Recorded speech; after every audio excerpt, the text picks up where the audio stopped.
Dis Maandag, vanmôre dag 74 van ons reeks deur die Nuwe Testament. Ek is Rinus van Sandwyk van Sion in Parys. Vanmôre wil ek vir jou sê, staan op. Nee, dis nie van slaap nie. Handelinge 3 vers 7 en 8 lees ek vir ons vanmôre. En Petrus vat die man toe aan sy regterhand en help hom op. En onmiddellik het sy voete en enkels gesond en sterk geword. Hy het opgespring, op sy voete gestaan en begin rondstap. Daarna, terwyl hy rondstap, huppel en God prys, is hy saam met hulle die tempel in. Soos die krepele man, was ons ook van geboorte af krepel. Ons vader in die vlees, Adam, het geval, en so groot was sy val, dat al sy nageslagte krepel gebore is.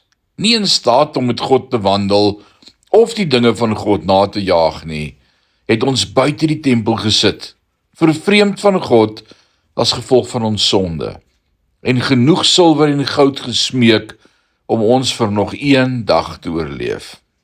Miskien was ons nie bitter oor die lewe nie, maar elkeen van ons het ons gebrek tot 'n mate besef.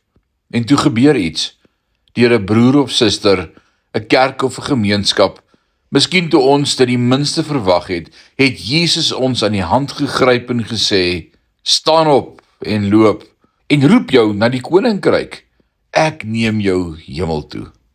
Dit is dus geen wonder dat ons, soos die krepele man, nie net loop nie, maar ons spring en prys God vir sy goedheid en genade teenoor ons krepel is. Kom ons dank in hierdie dag opnuut die Here vir sy groot werk wat hy in ons lewe gedoen het. Die Here seën jou.